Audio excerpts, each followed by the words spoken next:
Hello friends, ನಮಸ್ತೆ. Welcome back to Neelu cooking. ಇವತ್ತಿನ ವಿಡಿಯೋದಲ್ಲಿ ನಾನು ನಿಮಗೆ ಶಾವಿಗೆ ಪಾಯಸನ ತುಂಬಾ ಸಿಂಪಲ್ ಆಗಿ ಹೇಗೆ ಮಾಡ್ಕೊಳ್ಳೋದು ಅಂತ ತೋರಿಸ್ಕೊಡ್ತಾ ಇದ್ದೀನಿ. ಈ ವಿಧಾನದಲ್ಲಿ ಮಾಡಿ ನೋಡಿ, ತುಂಬಾ ಚೆನ್ನಾಗಿ ಬರುತ್ತೆ.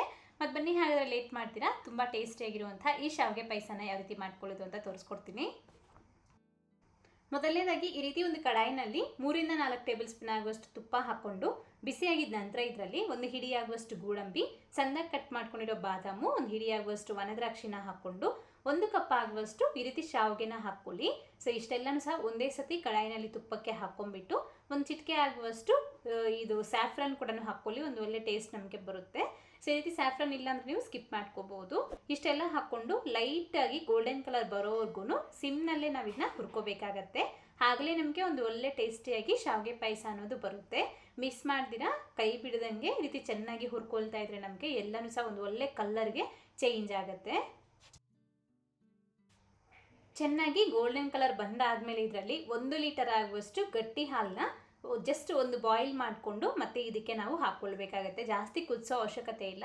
ಜಸ್ಟ್ ಹಾಲು ಅನ್ನೋದು ಒಂದು ಕುದಿ ಬಂದ ನಂತರ ಈ ರೀತಿ 1 ಲೀಟರ್ ಆಗುವಷ್ಟು ಹಾಲನ್ನ ಈ ರೀತಿ ಈ ಶಾವಿಗೆಗೆ ಹಾಕ್ಕೊಳ್ಬೇಕು. ಗಟ್ಟಿ ಹಾಲನ್ನ ಹಾಕ್ಕೊಳ್ಳಿ, ಹಾಗೆ ನಮಗೆ ಟೇಸ್ಟ್ ಅನ್ನೋದು ತುಂಬ ಚೆನ್ನಾಗಿ ಬರುತ್ತೆ. ಹಾಲು ಹಾಕ್ಕೊಂಡು ನಾವಿದನ್ನ ಕಡಿಮೆ ಊರಿನಲ್ಲಿ ಚೆನ್ನಾಗಿ ಕುದಿಸ್ಕೊಂಡು ಬೇಯಿಸ್ಕೊಳ್ಬೇಕಾಗತ್ತೆ. ಚೆನ್ನಾಗಿ 100% ಬೇಯೋವರೆಗೂ ಇದನ್ನ ಬೇಯಿಸ್ಕೊಳ್ಳಿ. ಇದು ನಮಗೆ ಬೇಯೋದಕ್ಕೆ ಒಂದು 8 ರಿಂದ 9 ನಿಮಿಷ ಟೈಮ್ ತಗೊಳುತ್ತೆ. ಸೊ ಇದು ಬೆಂದಾದ್ಮೇಲೆ ನಮಗೆ ಜಸ್ಟ್ ಮುಟ್ಟಿ ನೋಡಿದಾಗ ಅದು ನಮಗೆ 2 ಪೀಸಾಗಿ ಕಟ್ ಆಗಬೇಕು.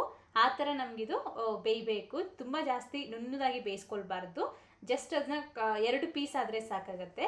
ಸೊ ಈ ರೀತಿ ಶಾವಿಗೆನ ಬೇಯಿಸ್ಕೊಂಡಿದ್ದ ನಂತರ 1/4 ಕಪ್ ಆಗುವಷ್ಟು ಸಕ್ಕರೆನ ಹಾಕ್ಕೊಳ್ಬೇಕು. ಈ ರೀತಿ ಸಕ್ಕರೆ ಕರೆಕ್ಟಾಗಿ ಸರಿ ಹೋಗುತ್ತೆ. 1 ಕಪ್ಗೆ 1 ಕಪ್ ತುಂಬ ಜಾಸ್ತಿ ಆಗುತ್ತೆ. 1/4 ಕಪ್ ಹಾಕ್ಕೊಳ್ಳಿ. ಸಕ್ಕರೆ ಹಾಕ್ಕೊಂಡು 3-4 ನಿಮಿಷ ಕುದಿಸ್ಕೊಂಡ್ಬಿಟ್ಟು ಕೊನೆಯದಾಗಿ ಇದಕ್ಕೆ ಏಲಕ್ಕಿ ಪುಡಿನ ಹಾಕ್ಕೊಂಡು ಚೆನ್ನಾಗಿ ಮಿಕ್ಸ್ ಮಾಡಿ ಗ್ಯಾಸ್ನ ಆಫ್ ಮಾಡ್ಕೊಂಬಿಡಿ. ಅಷ್ಟೇ ನಮಗೆ ಶಾವಿಗೆ ಪಾಯಸ ಅನ್ನೋದು ತುಂಬಾ ರುಚಿಯಾಗಿ ರೆಡಿ ಆಗುತ್ತೆ. ಇದು ನಮಗೆ ತಣ್ಣಗಾದಂದರೆ ಇನ್ನೊಂದು ಚೂರು ಗಟ್ಟಿಯಾಗುತ್ತೆ ಅಷ್ಟೇ, ತುಂಬ ಗಟ್ಟಿ ಆಗೋದಿಲ್ಲ. ಅದೇ ನಿಮಗೆ ಸ್ವಲ್ಪ ತೆಳ್ಳಗೆ ಬೇಕು ಅನ್ನೋದಾದರೆ ಸ್ವಲ್ಪ ಹಾಲನ್ನ ಜಾಸ್ತಿ ಹಾಕ್ಕೊಳ್ಳಿ. ಅದೇ ರೀತಿ ಸ್ವಲ್ಪ ನೀರು ಕೂಡ ಸೇರಿಸ್ಕೊಳ್ಬೋದು. ಸೊ ನೋಡಿದ್ರಲ್ವಾ, ಅಷ್ಟೇ ನಮಗೆ ಶಾವಿಗೆ ಪಾಯಸ ಅನ್ನೋದು ರೆಡಿಯಾಗಿದೆ. ತುಂಬಾ ಚೆನ್ನಾಗಿರುತ್ತೆ. ಈ ವಿಧಾನದಲ್ಲಿ ಟ್ರೈ ಮಾಡಿ ನೋಡಿ, ತುಂಬ ಚೆನ್ನಾಗಿ ಬರುತ್ತೆ. ಮಾಡಿದಾದ್ಮೇಲೆ ಹೇಗೆ ಬಂತು ಅಂತ ಮರೆಯದೆ ಕಾಮೆಂಟ್ ಮಾಡಿ.